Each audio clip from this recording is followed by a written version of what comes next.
So when you say how true is that statement, the problem is, to your point, is that truth, it's not true or not. Mm-hmm. When I say I'm in shape, that is semi-true. Compared to what? This is a difficult path to go down, but it is so much better than the alternative, which is just never check in with thyself and listen to your own needs and wants and desires and truth and bring it over to your partner than to just completely suppress that. Not ever get to know yourself, your needs, your wants, your desires. Conscious couples, business partners, and singles committed to attracting their dream partner. Welcome to the Conscious Couples podcast, where we share our life, love story, and combined relationship expertise to help you create and consistently cultivate the most magnificent, intimate relationship possible. Never again will you feel hopeless and alone in your intimate relationship challenges. Having accumulated thousands of hours coaching conscious couples and individuals all over the world, as well as starting and growing a global business together, Alan and I are here to guide you in all things relationships. Thank you again for tuning into the one place where it's not about you or me, it's about the we. Conscious couples and individuals, welcome back to the one and only Conscious Couples podcast. For today's episode, we have How Honest is Your Partner with You? Today's episode is number 117. The love train is a-rolling. Before we jump into this Before we jump into this episode, we want to give a huge shout out and thank you to Next Level Podcast Solutions for producing this show and so many others. You are bringing so much personal growth, mental health awareness, personal development, self-improvement into the world. Thank you, thank you, thank you. As always, my love, ladies first, what is your intention for today's episode? My intention for today's episode is to help our listeners understand where their truth dial is, something that we have created and helped so many people understand. And the intention underneath that is to help our listeners become more truthful with themselves, ultimately. Because if we're not truthful with ourselves, then it's nearly impossible to be truthful with our partners. And where the truth lies is where all the growth is. Okay, so I was on with one of our Relationship Talks clients. We are doing a hybrid model. So the hybrid model, for those of you who don't know, is we have one call per month with Emilia and myself and the other couple. Mm-hmm. So that's a 4-way call on Zoom. And then I coach the male, she coaches the female. Sometimes we flip-flop that. But I was on with the male in this relationship. We'll keep it anonymous. And we were trying to diagnose the root cause of some challenges that they were having. And I said on the Relationship Talks coaching session with all 4 of us, I'm always personally seeing an infinity symbol between couples, between people. Mm-hmm. And so everyone please picture an infinity symbol. Imagine an infinity symbol right now between Emilia and I. If you're just listening, you got to imagine this in your head. If you are watching on YouTube, picture an infinity symbol between us. That means Emilia is giving me honest feedback about how good looking I am. Mm-hmm. And I'm giving her... I'm kidding. It's essentially the infinity symbol, the flow, the yin and the yang. There's a good flow of information, of feedback, constructive, affirming, positive, truthful, candid feedback. Mm-hmm. And it can be playful, it can be whatever. But we know what it looks like when a couple is not connecting. Mm-hmm. They're not connected. And I think of green, yellow, red. So green means the flow is happening. I say, Emilia, you look wonderful today in your purple shirt. And I say, thank you. And you look wonderful as well, Lovey, in your bluish, blackish shirt. Okay, sounds good.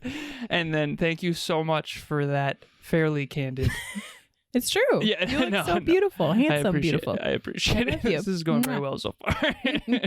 Okay, but at the end of the day, you can always tell when a couple's disconnected and when a couple's not. Yeah. And so I mentioned to the male in this coaching session, I said, I noticed that she gave you gratitude. She gave you something she's grateful for. And you took that in, kind of didn't fully receive it, and then gave her gratitude without realizing. So I saw kind of yellow going on there. Yeah. There was a block. Yep. So for anyone out there listening, think about a time when you suppressed some truth, you didn't tell the truth. This partner, I said, from 0 to 10, where is your truth dial? So I want to bring up an analogy. So I'm a computer engineer, and in order for a light, we've all used a light dimmer before. In order for a light to work, it needs electricity, the flow of electricity. Emilia is laughing because I'm going to bring my engineer in here for a second. So there's a flow of electricity. A light dimmer dials down the electricity or it dials up the electricity. So we want to dial up the electricity in your relationship. Yes. So that spark can ignite. Some light in your life. Yes. So truth. A couple that is in love and flowing and ignited and the spark is lit is a big bright light. Someone who is dimming their light is not giving truthful feedback, candid feedback. So this partner, I said 0 to 10, they said 3. I said, there it is. A 3. So what you really think and what you really feel and what you really believe is being suppressed. And your partner deserves better than that. So I said, okay, we're not going to go from 3 to 12. Let's go from 3 to 4. What would be one truth that you've not been courageous yet enough to share that you could share with your partner? We wrote it out very explicitly. And then he audioed her, and then he messaged me back saying, thank you so much. It went so well. So it was really cool to get the flow going, for lack of better phrasing, in their relationship by helping the male realize, here's what I really believe, here's what I really think, here's what I really want to say. But a lot of times we don't say what we really want to say because we don't think it's going to come out right. We don't know how we really feel because we haven't had time to check in. And we're afraid that there might be a lash out, or we might say it wrong, or maybe they'll misinterpret it. So I get it. But you're going to have the courage to be candid. Yeah. So I want to start where you ended there when it comes to why we don't necessarily understand why this truth dial is so low. Oftentimes we get into relationships, and we've talked about this in former episodes, where we get into relationships and we're like the best version of ourselves. We try to be, at least, but when it comes to, if we were just to look at the truth dial and where that is at the very beginning of relationships, it's usually dialed down because more often than not, we have a lot of experiences where if we were our fullest, most authentic, most truest version of ourselves and most candid version of ourselves, oftentimes we weren't loved for that. That's pretty much the basic experience that we have. And so when we get into relationships, we're so concerned of losing love, and we're concerned that we will be abandoned by the love that we're currently experiencing. And so what do? We start to develop that pattern of turn our light down, turn our truth dial down so that it keeps things nice, cool, and cordial. The downside of that is what this relationship is experiencing, where not only are they in this relationship and they're kind of past that infatuation stage, but now they're starting to move into the other phases of their relationship and experiencing different power dynamics, different shifting in their relationship, to where this partner that you had done that one-on-one on wants to be his full authentic self, but yet doesn't really know what that is because he's never really been his full authentic self in a relationship because of all of his years of conditioning of turning down his truth dial, turning down his light. And that connects back down to his childhood, right? His partner, the female in this relationship, had a very similar experience where it's been a struggle bus to try to be her full authentic self. But yet she's kind of doing that leap of faith where she's learning how to give that gratitude. She's learning how to, kind of free fall into her candid nature, which is proving to her that she can still be loved by him by being her fullest self. And so the first thing that I want to encourage our listeners to really think about is the exercise that we can all do on our own accord to really gain more self-discovery and self-awareness, which was one of the recommendations that actually after our 4-way coaching call I had given to the male, in that he hasn't had a strong skill set of self-reflecting from this standpoint of knowing where his own truth dial is. So by you getting on that one-on-one call with him, it was really helpful because you gave him the courage to actually go deep within and discover what that truth pebble was for him, which is so huge. And so just having a safe space to where he can do that and be encouraged and have that container held for him, full well knowing and trusting your guidance that he's still going to receive love on the other side, that helped him do that free falling into the 3 to 4 step to be able to actually express his truth. Now, what happens when we don't have people like you and I in our corner really encouraging that next step to go outside of our comfort zone? We stay stuck. We stay small. We stay not giving truth. So the question that I encourage all of our listeners to ask themselves is, when you're engaging with your partner, 0 to 10, how truthful is this? How truthful is what I just shared with Alan about his shirt? How true is this? And when we say how true is this and we do the 0 to 10, what's really helpful is that becomes an open-ended question. And we've talked about that on former episodes. When we have an open-ended question to ourselves and it's self-directed about something that we just did, we're able to actually give a little bit more leeway for our minds to settle in on the truth rather than, was that true or was that not true?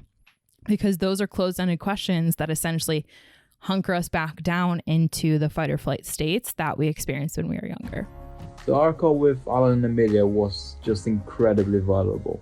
It was really cool to see that in just one session we were able to go so deep and to cover so many topics, and without going too much into the troubles, without getting depressive or negative or anything like that.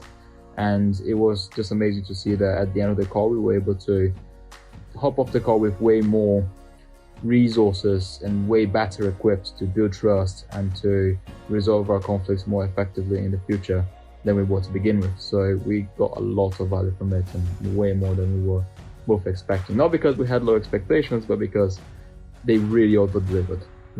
Yeah, and it was really just great to be able to chat with someone and just connect with another couple that's really interested in growth and becoming better people and becoming better partners. So it was just really fun to actually be able to connect with someone that's really invested in each other and the relationship and everything. Yeah, they felt like really good friends that happened to be very wise. Exactly. So thank you guys, really appreciate it. Yes, thank you. And so a good example of this would be, you can do anything you set your mind to, true or not true. Okay, it's semi-true. You can do anything you set your mind to if you're gifted at it, if you work hard for decades, So when you say how true is that statement, the problem is, to your point, is that truth, it's not true or not. When I say I'm in shape, that is semi-true. Compared to what? Am I in shape? Statistically speaking, I'm on the higher end of in shape. But am I proud of my physique? Is that true for me? Not necessarily, not to the extent that it could be or should be. How candid are you with yourself? How candid are you with your partner? And the thing that's do I think Emilia's in shape? Think about how triggering some of these questions can be. And I do. Yeah. My love, I do. But 100%, couldn't be better. You could never be in better shape. You could never do better. Do I think you're a strong communicator? These are the things that we don't want to express because we're so tiptoey around everyone else's insecurities. You have so many beliefs that need to be in place before you feel like you can courageously express truth. Am I accurate? Am I looking at this accurately? Can I communicate this accurately? When I do communicate this accurately, will they interpret it accurately? If they interpret it accurately, will they respond positively? Is this going to be good, bad, or ugly for my relationship? So you're out with your friends and everyone else wants pizza and you don't like pizza. Oh, yeah. Do you try to belong and just fit in and just say, oh, I love pizza. Let's do pizza. I love anchovies. Anchovies are so good. Or do you say, honestly, I'm going to have a Big Mac or salad or whatever it is that you're doing? This is why it's so hard to stick to things that are not normal. So you have a new fitness regimen. You love fitness. You want to be into fitness. You want to track your macros. You want to be on point. Your partner doesn't. Do they pretend to care about fitness as much as you do, or do you pretend not to care about it like them? And this is why core values in conflict are so challenging. And that's why we have the 25 conscious love languages, because are you being honest with yourself? Are you being honest with your partner? And if you are being honest with yourself, and are you communicating it well with your partner? So those are the three things. Number one, are you being honest with yourself? And here's the problem, sweetheart. People evolve. At the beginning of a relationship, maybe you did think that you liked pizza. And then maybe when you got on a fitness regimen, you stopped liking pizza. Again, this is a metaphor. Right. We're not talking about pizza here. But the point is this male that I was on the relationship talks one-on-one session with, you say, well, he's never checked in, on who he is. He has, but not this version. Not in this frame, not from this angle that we're, as coaches, trying to really encourage, because that's what's going to be the leverage point for him. The easiest, simplest form, remember this is simple but not easy, is what do you really think? What do you really feel? What do you really believe? What do you really believe? What is your authentic truth? I don't care if it's politics, government, religion, whatever it is, you and your partner, if you're not on the same page, you're going to feel it. You're going to feel it. And you're going to have to find a way to reconcile and open that infinity loop back up. And here's the cool part. If you do that, that's where all the learning is. If Emilia and I do not agree on something, there's something to learn for me or for her, or vice versa. Most likely her. Well, here's the thing. You have to be honest with yourself first, like I said at the very beginning, in order to be honest with your partner. So like you and I had a very distinct example, even just before recording this podcast, talking about what do we want to do tonight in our evening. And you had to reflect and check in, like, how true is this for me that I actually don't want to watch Harry Potter and have this to look forward to? And like, you had to get like in your little bubble, understand yourself first before you could bring that truth over to me. And then it kind of came up to, okay, well, what do I want to do? And like that, even expressing that little truth for you and I is difficult. So this is a difficult path to go down, but it is so much better than the alternative, which is just never check in with thyself and listen to your own needs and wants and desires and truth, then and bring it over to your partner, than to just completely suppress that, not ever get to know yourself, your needs, your wants, your desires. And you know, that's the thing that's so critical for all of us to do, because we oftentimes forget when we're in a relationship, we forget about ourselves. We put ourselves last. One more tiny example. So Emilia and I yesterday, it was midday, and I know we got to jump. It was midday, and I said, sweetheart, let's pivot. We're supposed to go to the gym tonight. We're supposed to do leg day, but it's beautiful outside. Let's go for a walk, me, you, and Tucker, and let's do this. And Emilia is like a sunflower. When she's out in the sun, she's the happiest person in the entire world. Now, it's important for me. So she's expressed that. I've also looked at the data. That is the truth. Whether you like it or not, that is the way you are. And so you can suppress that the rest of your life. But at the end of the day, if you want to see Emilia and I lit up, Emilia needs to be lit up. And so in a relationship, is it your responsibility to light up your partner? No. But it is your responsibility to coexist with your partner in a way where the relationship flourishes. And the only way to do that is to make sure the me's are feeding the we. And the we requires the me's to be honest with themselves and communicate that candor to their partner. Thanks. What the very last thing I want to share here is, a lot of times what happens is you take a short-term W for a long-term loss. In other words, all right, just this time, I'm going to say I like pizza when I really don't, and I'm going to go with the flow. But you keep going out with that same group of friends, and now you've got to eat pizza every week for however many years. Which makes it extra hard, which makes to it even worse. Truth. And then so you suppress. And then eventually it's like, I don't want pizza. And everyone's like, whoa, okay, end of days over here. I thought you loved pizza. Again, it's an analogy, but it's super important to understand this. Stop manufacturing belonging. It's not real, and it's gonna come out eventually. It's not fair to you. Just be honest with yourself and be honest with your partner. And the fear is that it's not gonna work. And unfortunately, if you suppress your truth, it's definitely not gonna work eventually. Yeah. True. Unless you do it forever. So, all right, we got to jump. So if you are interested in relationship talks coaching, it is Emilia and myself. We also, as you know, have a hybrid model. Reach out immediately. The first one is free. The registration link to our calendar will be in the show notes. Also in the show notes, you'll see an invitation link to our next Relationship Talks event, which is going to be on May 16th, how your self-talk is sabotaging your relationship. If you're someone who has negative self-talk, you might not even know what your self-talk is, this event is for you. You don't have to have your mic or camera on. You can just join, and you'll be in a room full of people who want to grow their relationships, who want to remain and develop their love. So we would love to have you with us. It's going to be at 6 p.m. Eastern Standard Time, and we can't wait to have you there. If the record in the back of your head is I'm the best, I'm the best, I'm the best, that's going to affect your relationship. If it's I'm the worst, I'm the worst, I'm the worst, that's going to affect your relationship. And again, everything in between. Those are obviously two very extreme examples. So we hope to see you there. As always, it's not about you or we. Me. No, hold on. It's not about you or me. It's about the we. We'll talk to you next time. Bye, everyone. Thanks for joining us for another episode of the Conscious Couples podcast. We love connecting with the Conscious Couples community, so please make sure you follow us on Instagram. I am at Evolve with Emilia, and Alan is a Lazaros 88.